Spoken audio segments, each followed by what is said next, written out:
Olha só, essa semana eu vi um trecho de uma matéria da Globo News, onde uma das repórteres dizia o seguinte: o problema não é o fato da esposa de um criminoso do Comando Vermelho ter sido recebida lá no Ministério da Justiça. O problema é a direita.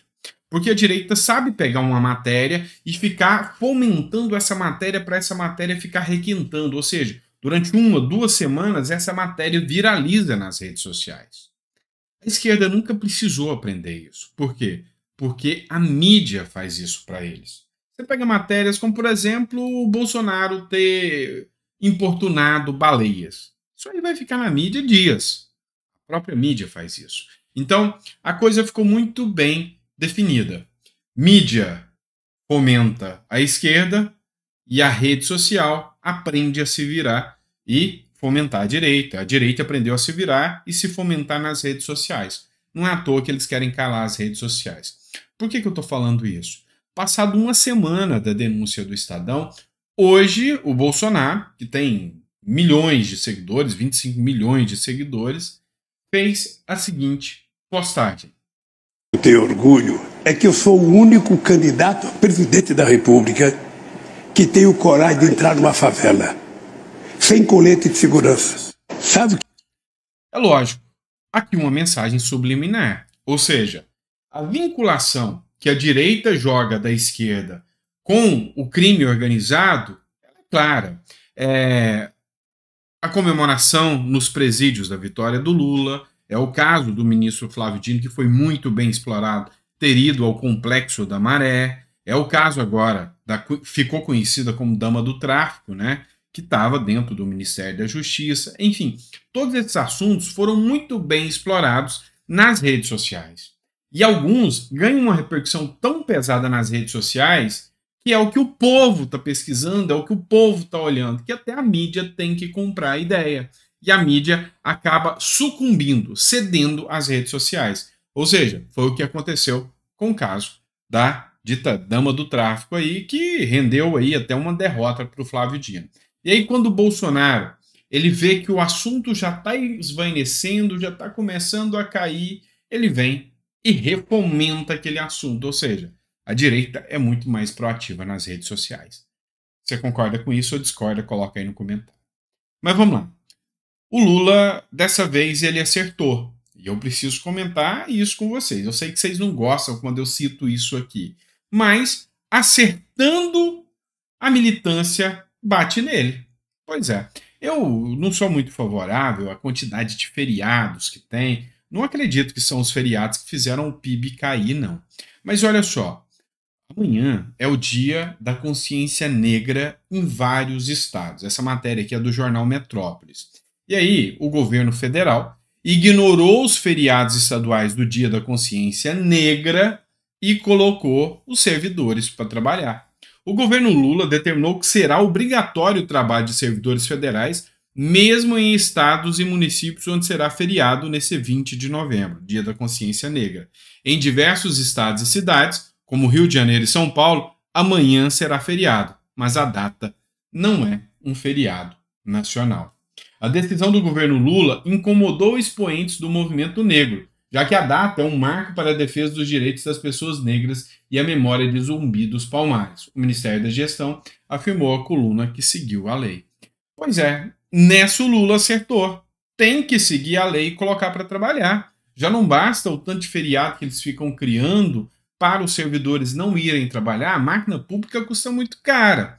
E aí é o que eu quero mostrar para vocês. O Lula, na intenção dele, era agradar a militância, era fazer com que, não precisa trabalhar. Mas ele viu que está começando a bater em cima dele pressões para que ele cumpra a meta fiscal, pressões para que ele cumpra o déficit zero, e ele começou a sentir. E aí agora ele está tendo que tomar uma medida, continuar agradando a militância ou começar a tomar uma postura mais séria.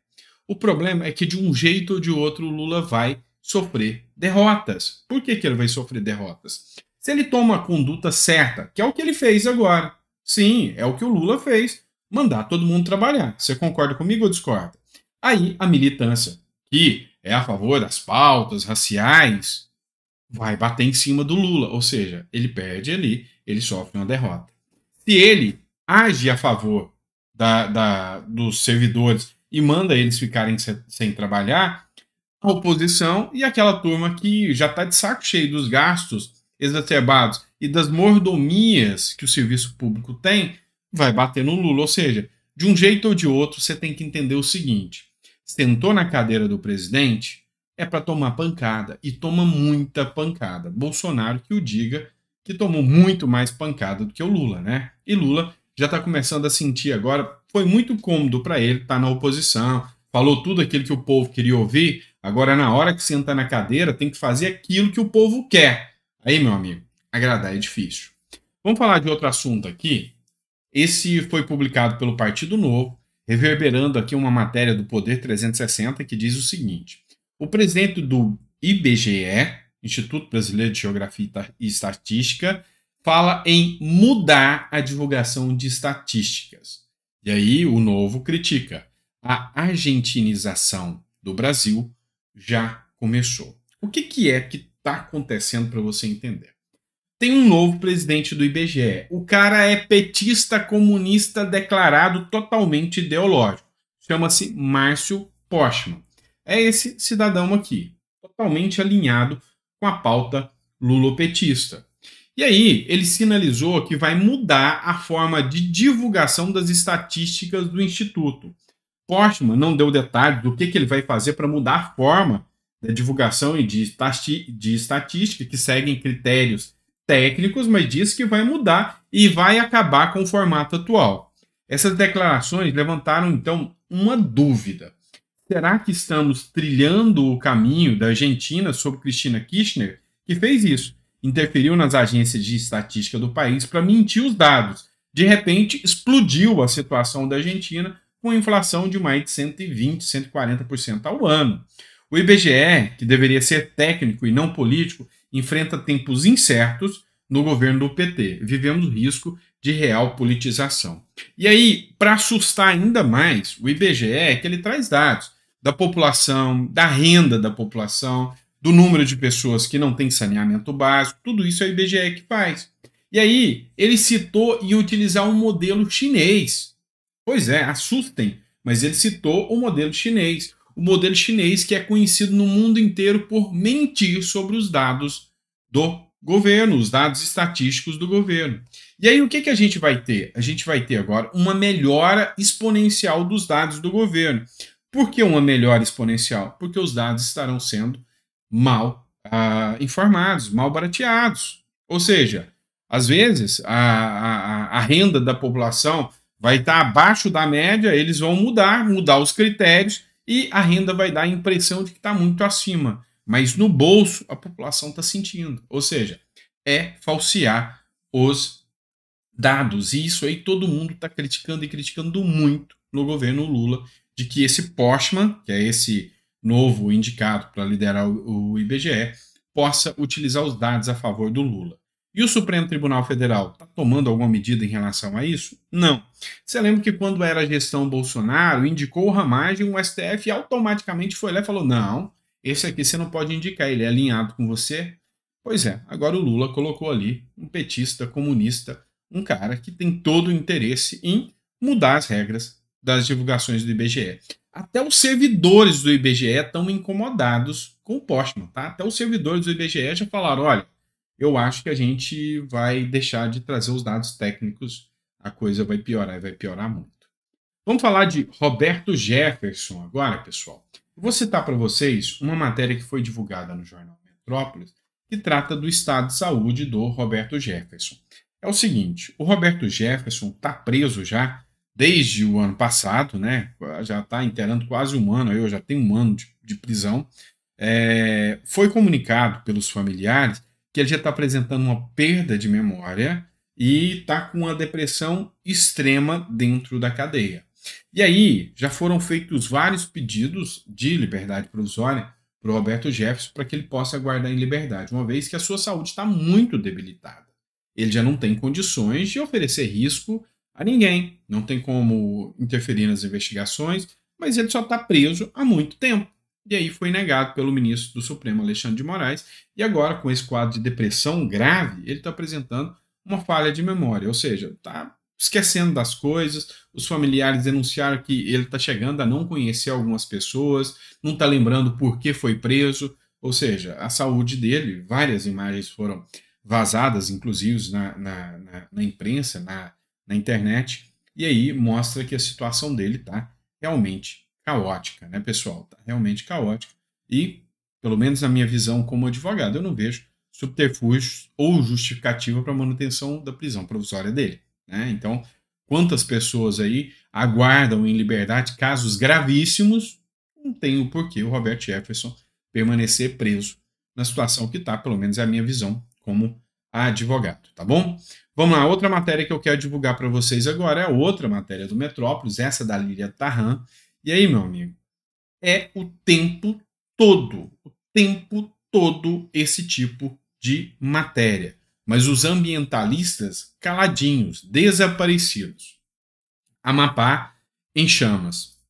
O estado do Amapá registra o maior número de incêndios da história.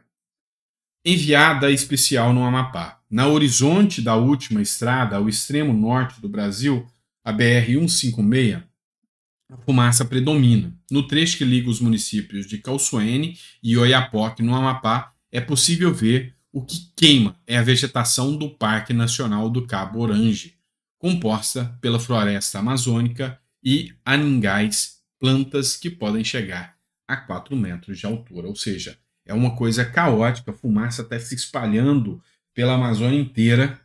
E aí eu tenho uma relação de carinho muito grande com o Amapá. Vou pedir licença para contar um dos fatos da minha vida aqui. Num determinado momento eu resolvi estudar para concurso. Eu passei em concurso do Ministério Público, fiz vários concursos. Num determinado momento, o meu foco era ser procurador do Estado. Eu queria fazer concurso para procurador do Estado. E aí eu fiz o concurso para procurador do Estado do Amapá, isso em 2017. Passei na primeira fase e fui para a segunda fase fazer a prova lá no Amapá. E aí eu conheci Macapá, uma cidade maravilhosa, linda, e a diferença de cultura do povo do Amapá com a diferença de cultura com o povo mineiro, com o povo goiano, com o povo de São Paulo é muito grande. Sabe, a gente chegava lá e tinha uma diferença de cultura muito grande. E aí, só um minutinho, só para expor isso aqui para vocês. E aí, quando eu cheguei lá para fazer a prova, eu desci, eu não conhecia. E estava tudo lotado. Macapá é uma cidade pequena comparada a outras capitais. E eu não achava lugar para ficar. E chegando lá, fui pedir o Uber, né? Eu achei um único lugar, um lugar que fica bem na foz, na margem do rio Amazonas. E eu pedi o Uber e toda hora o Uber cancelava. Pedi o Uber e toda hora o Uber cancelava. Até que um resolveu aparecer. Depois de umas 12, 15 tentativas, um apareceu. A hora que eu sentei, o cara olhou na minha cara e falou: "Você não é daqui, né?" Eu falei: "Não, não sou daqui." Você tá ligado que onde você tá indo é um lugar dominado, né? Pelo tráfico ali. Ali é um lugar pesado do Amapá. E aí eu não tinha opção. Ou eu ia dormir 2 noites na rua ou eu ia para lá. Aí eu ia desistir, ia falar: "Cara, não vou então."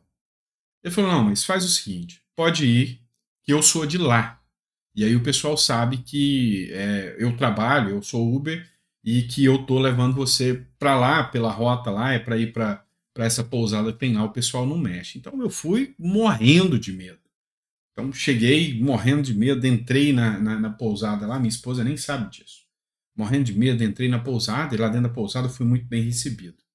E aí eu fiquei um dia inteiro com medo de sair, até que o cara falou: "Não, se você tá aqui na pousada, todo mundo sabe, você pode sair, é tranquilo." E aí, num determinado momento, a comida acabou, eu precisei ir no mercadinho procurar, e fui no mercadinho para procurar. Chegando lá, um dos caras que ia fazer o concurso, que estava na mesma situação que eu, começou a conversar com um rapaz lá, e a gente foi na beira do rio Amazonas. Aí, na beira do rio Amazonas, a gente olhou a imensidão, sabe? Uma coisa gigantesca, parece literalmente um mar. E o pessoal brincando de kitesurf, de pipa. Aí o cara virou pra gente, tá vendo? Vocês estão vendo o outro lado do rio, lá na frente, se você forçar a vista? Aí eu vi e falei, tô vendo, lá do outro lado. Ele falou, pois é, aqui lá é uma ilha, não é o outro lado do rio, não. O rio ainda vai mais esse tanto pra frente. Então, assim, é uma coisa monumental. É uma experiência que vale a pena. Apesar do medo que eu tomei, mas vale a pena. Então, fiz o concurso lá e vim embora, mas o Amapá ficou guardado no meu coração. Então, Macapá é uma cidade linda, o Amapá é uma cidade linda e, dessa vez, quando o governo é o governo do amor, essa cidade está lá, sofrendo. Esse estado maravilhoso está lá sofrendo. O povo, então, que povo mais educado, está lá sofrendo. Só que a mídia não vai tratar da mesma forma que seria se fosse o governo Bolsonaro. Não tenham dúvida disso, tá? Vamos lá, pessoal, enrolei muito com um trecho da minha vida aí, né? Mas faz parte. Olha só essa matéria aqui que eu trago para vocês. A matéria foi divulgada pelo Poder 360, o Coronel Meira reverberou essa matéria, Sérgio Cabral, tá? Foi condenado e já anunciou que vai concorrer a deputado federal em 2026 e que tem uma grande possibilidade dele não estar inelegível para tal, tá? Porque ou é da data do fato, os 8 anos, então pode ser que ele concorra e o pior de tudo, pode ser que ele ganhe. O ex-governador do Rio ficou preso por 6 anos, ele está inelegível pela lei da ficha limpa, mas ele aposta que conseguirá se candidatar e ter resultado. E aí o Coronel Meira oficial escreveu o seguinte: enquanto Bolsonaro ficou inelegível por uma reunião com embaixadores, Cabral aparece confiante, mesmo depois de ser condenado a mais de 300 anos de cadeia, de que poderá ser candidato a deputado federal. E aí o Adriano Amaral ainda escreveu, vai ganhar e com muitos votos. Se o Brasil elegeu que é o Lula, né? Cabe mais um. Pois é. E, infelizmente, esse é o retrato da impunidade que o Brasil tem hoje em dia, né? Vamos lá, pessoal. Se tratar de mais uma matéria com vocês aqui, uma matéria do Terra, tá? Terra, política, Lula tira poder sobre dinheiro de ministérios para fazer caixinha de fim de ano para o Centrão.